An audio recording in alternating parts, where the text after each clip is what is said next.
lah cara mengerjakannya gitu ya. Cuman yang bikin saya heran itu adalah saya sudah sampaikan bahwa gitu ya, bahwa di pemodelan sistem itu saat kita merancang model itu ada art di situ, ada seni di situ gitu ya, sehingga asumsi setiap orang akan bisa berbeda-beda gitu. Ada yang saya lihat copy paste dari temennya gitu. Nah itu kan ya udah, kalau udah seperti itu udah wassalam gitu ya. Jadi memang argumen dan asumsi setiap orang itu bisa beda. Jadi kalau udah sama persis ya udah itu udah pasti copy paste itu. Nah, saya akan ini dua-duanya gitu ya. Saya nggak peduli siapa yang nyontek, siapa yang ngasih contekan, begitu sama ya udah gitu. Itu ya. Nah, itu hasil sampling saya gitu. Nah, eh kalau Anda lihat di soal ujian kemarin itu,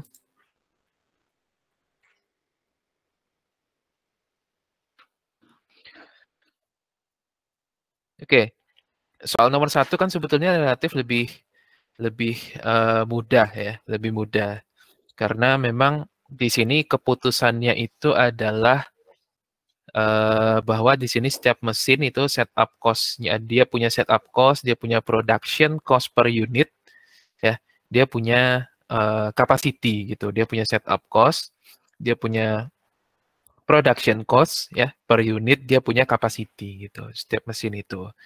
Nah di sini Jobco kan bahasanya itu Jobco, salah satu mungkin nama perusahaan itu berencana itu memproduksi minimal 2000 widget di produknya dia pada 3 mesin.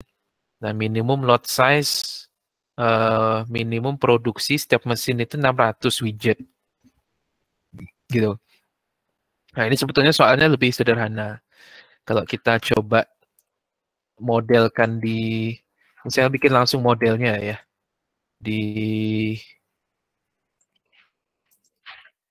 model matematik, ya saya coba dulu ke fast diagram ya.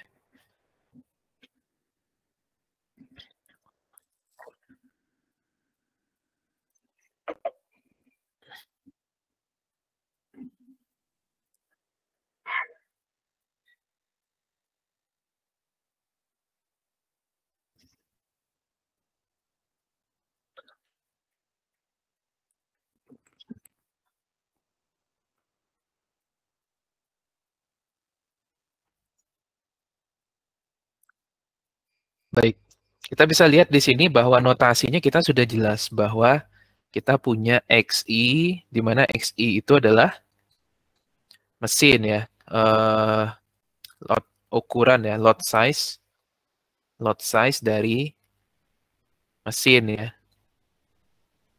Oke, ini variabelnya. Kita punya parameters.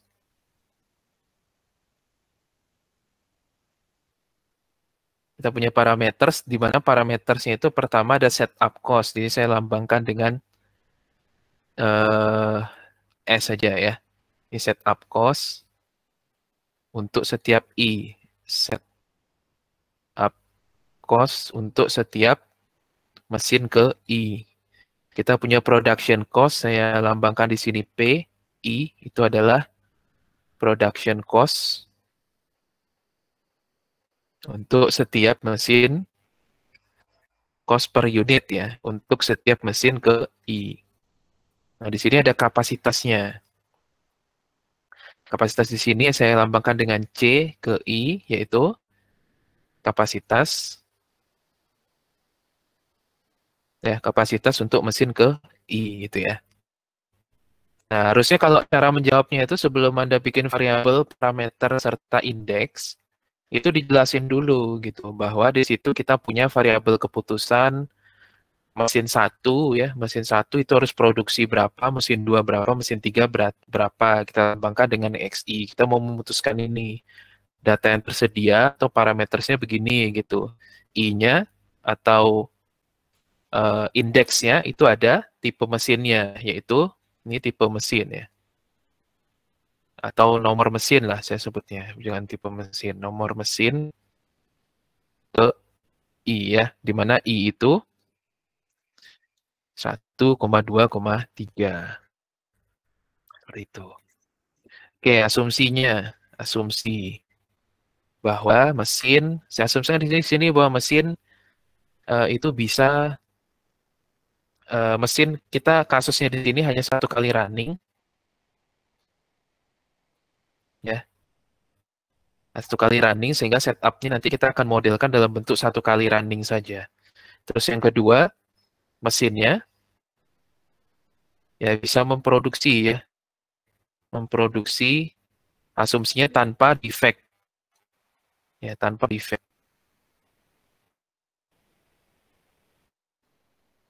atau defektif ya. Oke, Anda bisa tulis asumsi lain yang itu nanti ada hubungannya dengan modelnya. Jadi tulis asumsi itu adalah, jadi Anda bayangkan ya, Anda bikin model bakal seperti apa dan bikin asumsi yang bisa mensupport model itu gitu loh. Jadi jangan meniru plak-plak dari apa yang saya bikin gitu. Jadi pahami kasusnya, mau bikin model seperti apa, dan nanti dari model itu asumsikan gitu. Nah, misalnya di sini nih, mesin hanya satu kali running. Kalau mesin tidak hanya satu kali running, maka model itu kita akan bikin dalam bentuk stokastik gitu. Beberapa kali running gitu. Nah, kalau kita tidak bikin asumsi produksinya tidak ada defect gitu ya, kita tidak bikin asumsi itu, maka dari output nanti yang dihasilkan mesin-mesin ini, ya mungkin aja ada defect berapa persen gitu kan ya. Anda bisa tulis asumsi apapun yang mensupport model Anda gitu. Jadi jangan ngikutin apa namanya, sesuai contoh soal yang saya kasih kemarin gitu. Jadi gunakan di sini adalah gunakan ya kreativitas gitu ya. Gunakan kreativitas gitu. Jadi tidak selamanya saya tulis dua asumsi ini, begitu soal ini muncul lagi, Anda tulis ini lagi, nggak gitu gitu. Jadi pahami gitu, pahami mau bikin model yang seperti apa, lalu nanti asumsinya seperti apa untuk bisa model itu logis gitu. Nah, kalau kita lihat modelnya ini, berarti di sini kasusnya apa yang mau kita capai? Yaitu kita mau di sini ada cost, di sini ada cost juga. Berarti kita apa? Mau apa ini? Berarti kita mau meminimasi cost sebetulnya. Oke, kita mau minimasi cost, total cost ya.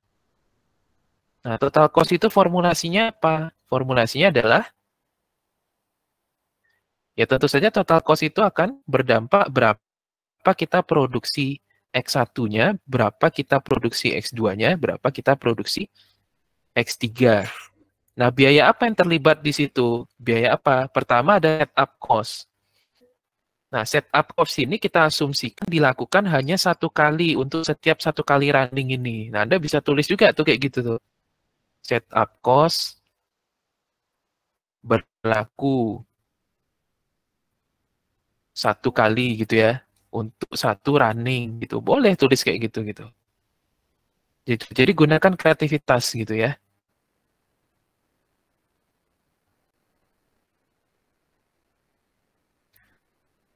Oke, berikutnya itu di situ ada setup cost, ada production cost per unit.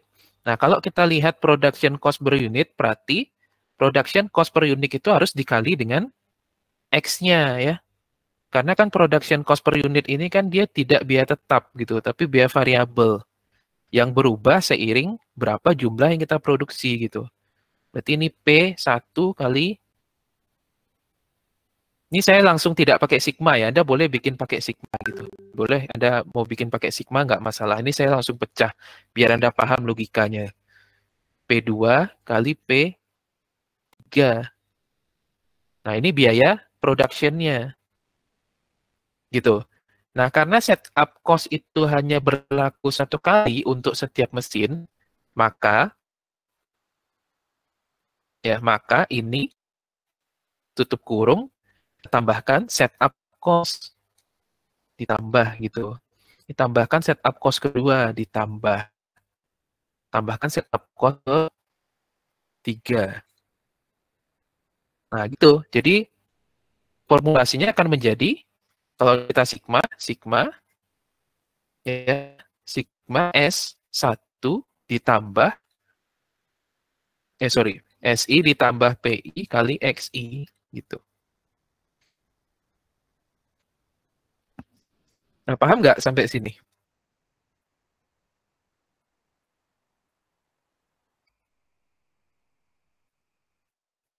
Nah, ini yang susahnya juga ya. Ditanya paham, nggak ada yang jawab. Nanti ujian nilainya jeblok semua. Nah, itu loh. Paham nggak sampai sini?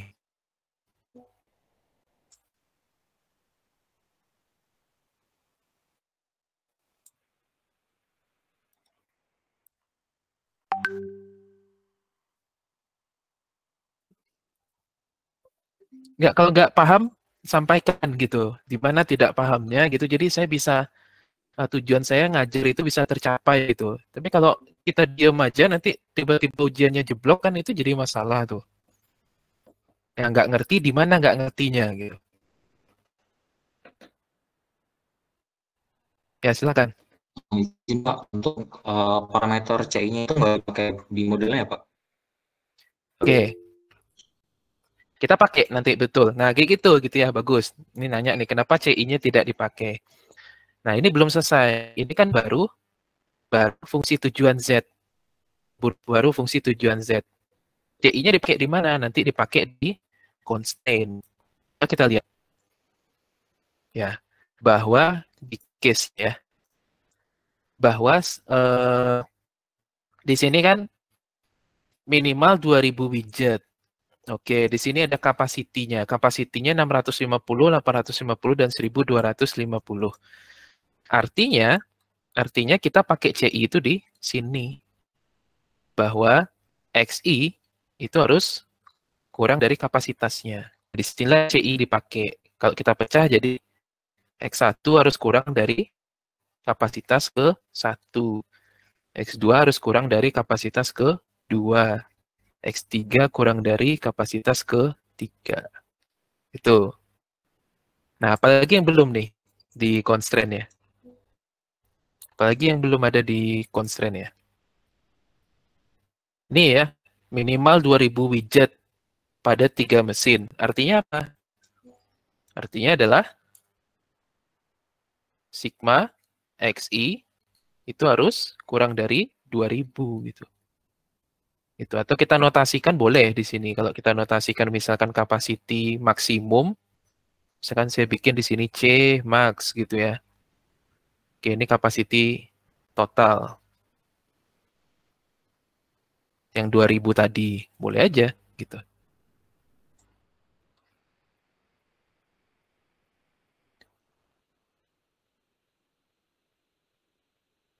Oke, ini berarti C max gitu ya.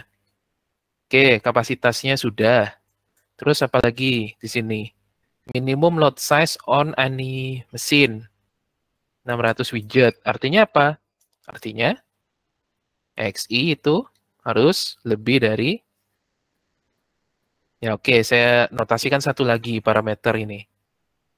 600 widget. Berarti di sini ada C min. Minimum produksi setiap mesin. Oke, kita masukkan di sini. Ini ke I ya.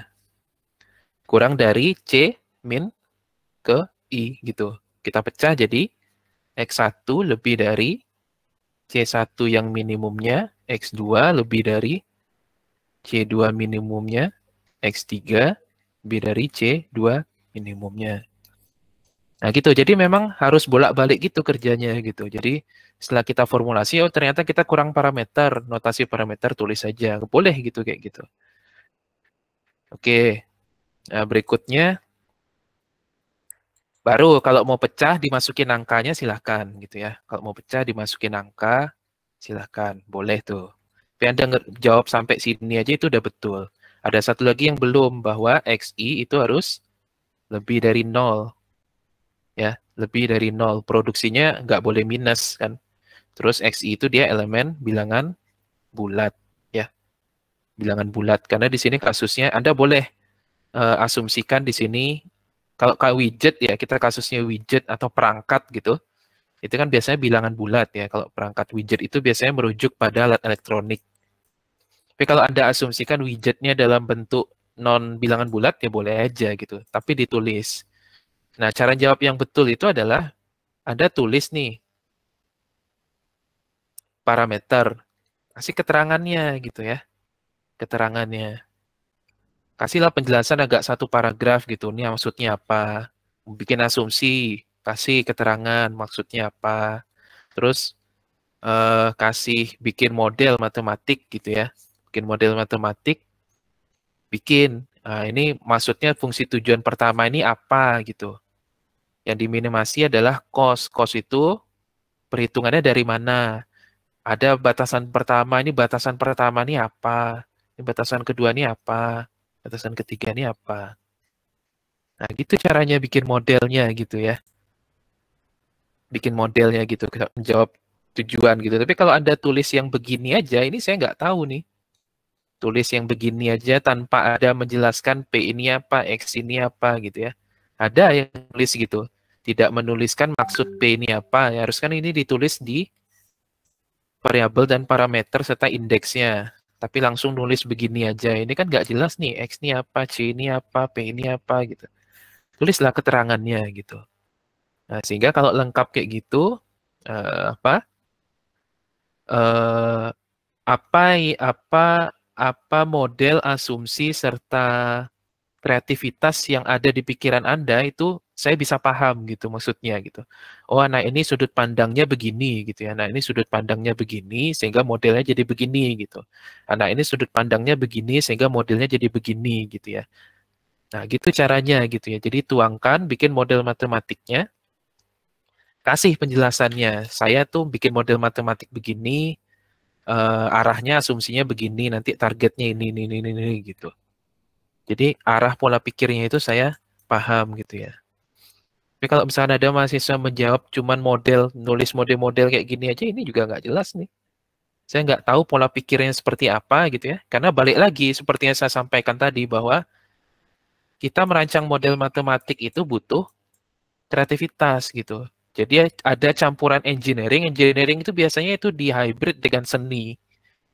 Teman-teman Anda kerja di arsitektur atau di arsitektur landscape gitu ya, itu hybrid dengan antara sipil juga gitu, sama juga ya antara teknik engineering dengan seni gitu. Emang itu perpaduan gitu ya. Ada kreativitas di situ, ada rekayasanya di situ gitu ya. Itu. Jadi makanya saya sampaikan setiap orang merancang model itu bisa beda tergantung sudut pandangnya dia, sehingga di pemodelan sistem itu tidak ada jawaban yang eksak gitu ya. Jawaban yang eksak itu maksudnya adalah jawaban yang kayak statistik. Kalau Anda belajar statistik di semester 3, itu jawabannya udah pasti satu. Anda hitung rata-rata, rata-ratanya 10, ya udah pasti 10 gitu. Kalau di pemodelan sistem nggak kayak gitu. Di pemodelan sistem, ya jawabannya ini modelnya bisa berbeda tergantung asumsinya seperti apa. Makanya dijelaskan, gunakan rekayasanya seperti apa, sama kreativitas gitu ya. Maka tadi saya sampaikan, begitu jawabannya sama, ya udah pasti itu. Udah pasti copy paste gitu. Gitu ya. Jadi nggak ada jawaban eksak kalau di pemodelan sistem. Oke. Nah, sampai sini ada ya yang masih belum ngerti? Silakan. Saya izin bertanya, Pak. Tadi itu Bapak menuliskan XI kurang dari sama dengan 0. Sementara di soal tertulis bahwa lot size minimum setiap mesin itu 600 widget. Apa itu sebenarnya udah secara secara mutlak pasti selalu kurang dari 0, karena ya secara logika kan pasti nggak mungkin hasilnya negatif. Oke, good. Oke, good. Ya, betul jawabannya. Siapa yang jawab tadi? Anindya, Pak. Anindya, ya bagus. Ya, berarti karena ini betul, yang dibilang Anindya betul gitu ya. Nah itu, kayak gitu. Betul yang dibilang Anindya tadi, bahwa kalau kita menggunakan logik dan kreatif, bisa gitu ya menjawab soal ini. Anindya bilang tadi nih, nah ini terima kasih nih Anindya nih, udah ngingetin saya. Kalau misalkan kita sudah notasikan gitu kata Anindya tadi bahwa X1 itu ya lebih dari 600 semua, buat apalagi kita tulis XI-nya lebih dari 0. Oke, betul. Betul yang dibilang Anindya. Berarti kita cukup menuliskan di sini adalah X, I, itu elemen bilangan natural. Natural itu bilangan bulat. Oke, terima kasih ya Nindya. Ada lagi yang mau bertanya atau menyampaikan pendapatnya? Pak, menurut saya harusnya begini Pak, gitu. Sampaikan aja. Memang jawabannya tidak eksak. Gitu. Ya, silakan. Izin masuk Pak sebelumnya. Untuk yang ini tadi sigma XI lebih kecil sama dengan si maksimumnya itu. Kalau nggak salah ya Pak. Ya. Nah, kenapa itu Pak lebih kecil sama dengan, sedangkan pada soal itu dibilang itu produksinya itu setidaknya ada 2000 widget. Kenapa nggak lebih besar Pak? Kan setidaknya gitu. Oke, good. Ya, betul. Wah, ini baru nih. Ini kan ini nih. Coba Cmax ya. Sorry. Good. Saya back dulu. Oke. Ini kan minimum ya. Kalau di sini katanya itu produce at least ya. At least 2000 widget ya, betul. Betul. Berarti ini harusnya jadi sama dengan. Good. Sama dengan atau lebih dari, kalau at least berarti lebih dari ya, sorry. Oke, good. Berarti ini, kalau kita pecah jadinya X1 plus X2 plus X3 itu lebih dari Cmax, which is di mana Cmax itu lebih dari, sama dengan 2000 ya. Oke, bagus. Siapa tadi yang menyampaikan pendapat? Aderani, Pak. Aderani, bagus Aderani. Ada lagi nggak?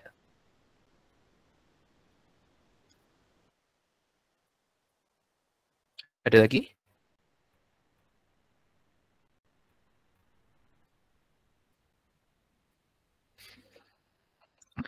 Sebentar.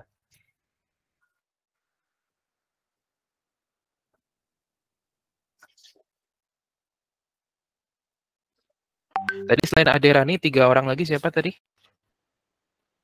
2 orang lagi siapa lagi? Yang sebelum Aderani siapa tadi? India, Pak. India, lupa saya. Yang laki-laki siapa tadi yang pertama? Vicky, Pak. Hah? Vicky. Iya, Pak. F-I-K-I ya.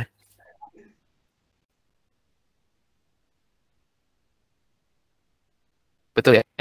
Baik. Nah, kayak gitu. Jadi memang menjawab ini tidak apa namanya? Tidak eksak ya. Nah, kalau kasus yang pertama ini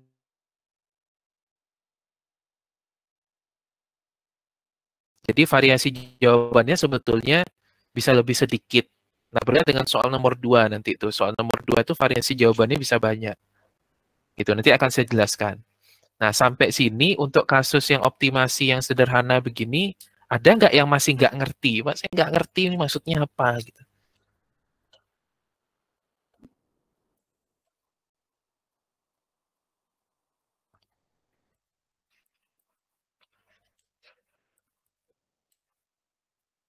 Oke, saya anggap udah ngerti ya. Saya anggap udah ngerti. Oke, kita pindah ke soal nomor 2. Ada yang betul sampai sini? Jawabannya?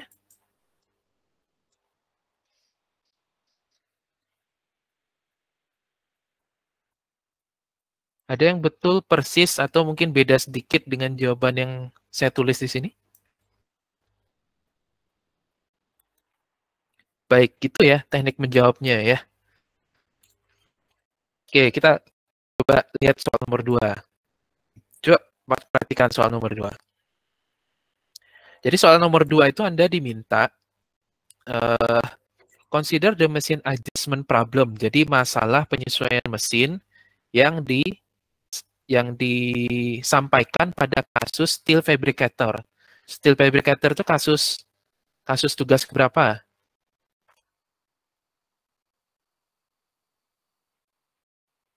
Ini kasus tugas nih. Ya, tugas assignment. Tugas kedua. Nah, makanya kalau yang nggak baca tugas kedua, yang nyontek dari temannya udah selesai. Nggak bisa nih ngerjain soal ini gitu. Jadi ini tugas kedua itu lanjutan tugas kedua. Jadi itu tugas kedua. Di sini ada kasus steel fabricator case. Di sini dia bilang, the objective is to find, untuk menemukan time between adjustment, waktu antara dia melakukan adjustment. Nanti kita coba baca soalnya kembali ya. Atau jumlah adjustment, jumlah penyesuaian mesin per jamnya itu berapa. Sehingga dia bisa berkontribusi terhadap profit setiap jamnya. Itu yang dia bilang. Nah, Anda diminta di sini bikin influence diagramnya untuk assignment 2 itu dan bikin model matematiknya. Kita punya data seperti ini. Oke, coba kita baca lagi tugas yang kedua. Ya, meskipun ini sudah ada Google Translate ya, tapi saya sampaikan gitu. Nggak apa-apa, karena di kasus di shop kode Google